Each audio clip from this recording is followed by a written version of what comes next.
자, 오늘은 구독자 여러분들에게 모처럼 반가운 뉴스를 하나 전달해 드릴 수 있을 것 같습니다. 반가운 뉴스가 하나 나왔어요.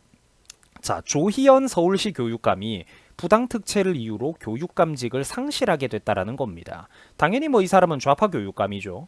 자, 혹시나 이거를 앞뒤 사건 전말을 잘 모르는 분들을 위해 가지고 간단한 설명을 좀 드리자면은 한 지역의 교육 정책을 크게 좌우할 수도 있는 이 교육감직이라는 자리가 결코 그러니까 가벼운 자리가 아닙니다. 그죠? 그렇기 때문에 이 교육감직은 명목상으로는 소속된 정당 같은 게 없어요. 교육의 분야이기 때문에. 자, 하지만 그런데 여러분들 실질적으로는 어떻습니까? 사람이기 때문에 당연히 정치 성향이 어느 정도 있다라는 겁니다. 그죠? 다 있습니다. 뭐 중립이다 뭐다 아무리 우리가 번지르르하게 떠들어도 어떻습니까? 실제로 우리 사람들은 사회적으로 어떤 각종 중요한 이슈라든지 역사관 뭐 이런 거 앞에 갔을 때 사건 사고나 이슈 같은 거 앞에 갔을 때 그 전반적인 판단이라든지 성향의 노선이 어느 정도 나눠질 수밖에 없다라는 거죠. 자, 물론 그리고 지금 여러분들이 보고 있는 저 조희연이는 대표적인 친민주당 좌파 성향의 좌파가 밀고 있던 교육감입니다. 그렇기 때문에 지금이라도 저 인간이 직을 상실하고 날아가게 된 게 정말로 다행스러운 일이라고 평가를 하겠습니다. 자, 그러면은 조희연 서울시 교육감은 왜 교육감직을 상실하게 되었을까요? 자, 단어만 들어도 정상적인 분들은 벌써부터 진저리를 치는 분들도 있을 겁니다. 바로 전국 교직원 노동조합 일명 그 악명 높은 정교조 출신의 해직 교사들을 부당하게 저 인간이 특별 채용하도록 지시를 했던 혐의 때문입니다. 문제가 될 만하죠. 자, 이걸로 저 인간이 대법원에서 오늘 징역 1년 6개월에 집행유예 2년 확정까지 받게 되었습니다.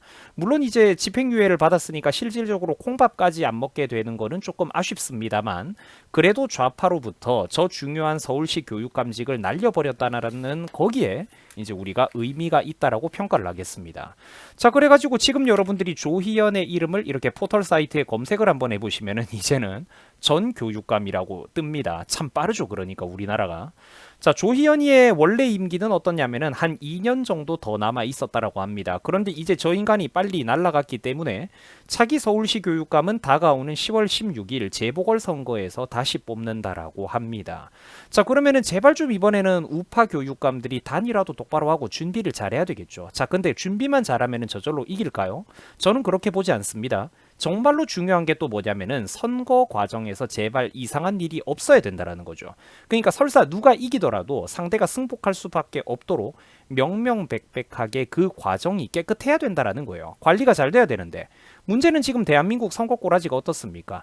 투표 현장에 직접 나간 국민들이 설사 어느 정도 분명히 똑바로 과반수로 투표를 해주더라도 그게 결과로 안 나온다라는 거예요.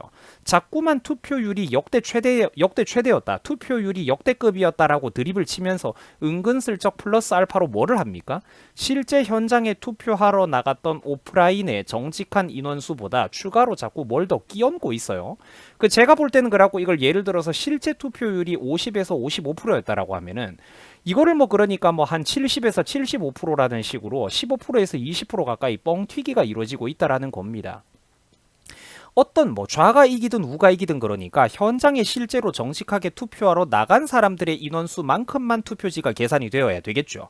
그런데 플러스 알파로 자꾸 뭔가가 더 끼얹어지는 일이 이런 말도 안 되는 일이 대한민국에서 몇 년째 벌어지고 있다라는 거예요. 저는 그런 부분들이 개인적으로 참으로 걱정이 됩니다. 근데 그거 준비 못하면은 그 당해야죠. 정권 쥐고도 그거 대비 못하면 당해야죠.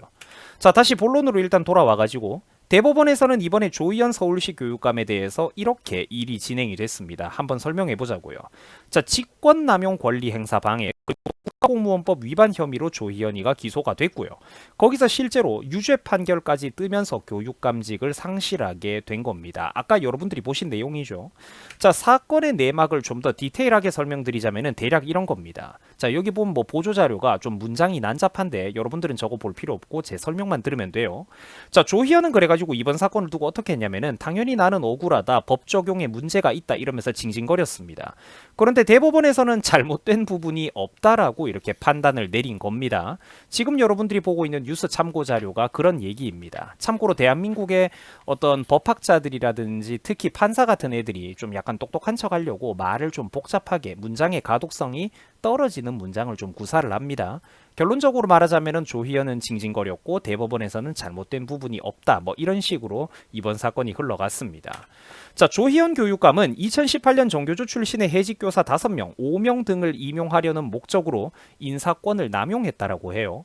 그러면서 장학관 등에게 공개 경쟁 시험을 가장한, 실제로는 뒷구멍으로 그러니까 특채 절차를 진행하도록 의무에 없는 일을 하게 한 혐의 등으로 이번에 기소가 됐던 겁니다. 자, 이에 부교육감 등이 이러면은 이제 문제가 생길 거라고 공개 경쟁 원칙에 어긋난다라고 반대를 했음에도 불구하고 조희연이가 채용을 강행했다라고 하죠. 그게 고위공직자범죄수사처의 수사 결과입니다. 자, 그래가지고 조희연 교육감은 당연히 혐의를 부인했었습니다만, 하지만 여러분들도 보다시피 1심, 2심 법원에서도 이 인간에 대해서는 유죄 판결이 나왔어요. 그리고 조희연이가 불복을 했지만 대법원에서도 다행스럽게도 어떻다라고 합니까? 하급심의 판결에는 별 문제가 없다라고 이렇게 판결이 나왔습니다. 그래가지고 대한민국의 대표적인 좌파 교육감 중에 한 사람이었던 조희연이가 드디어 서울시 교육감직을 상실하게 된 겁니다. 이 인간 정말로 참 징하게 올해도 해먹었습니다. 자, 그리고 조희연이가 서울시 교육감직을 상실하게 된 것에 대해서 정교조에서 규탄을 했다라고 합니다. 자, 정교조가 비판을 했다라고 하니까 이거는 잘한 판결이라는 보증서가 나왔다라고도 우리가 볼 수가 있겠죠. 근데 좀 더 깊이 들어가 봅시다. 자, 참고로 이번 사건을 두고 그러니까 학교에 관련된 모든 단체들이 정교조 같은 인간들만 있는 거는 아닙니다. 예를 들자면은 한국교원단체 총연합회라고 해가지고 일명 교총이라는 곳이 있는데, 이 교총에서는 사법부의 이번 판결을 지지한다, 환영한다라는 뜻을 보이기도 했어요.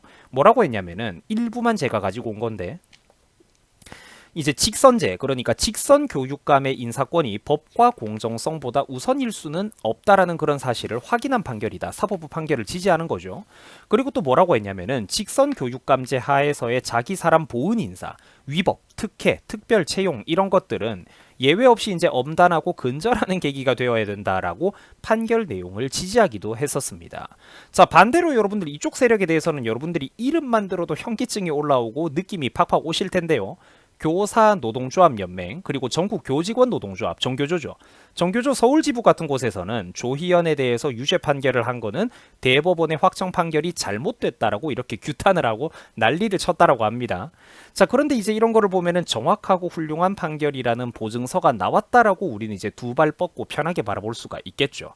정교조가 비판을 하니까 이거는 당연히 잘한 판결이라고 볼 수가 있겠습니다. 자, 시청해 주셔가지고 대단히 감사드립니다. 모처럼 반가운 뉴스를 여러분들에게 한번 좀 기분 좋게 전달을 해드려 봤습니다. 여러분 수고하셨습니다. 고맙습니다.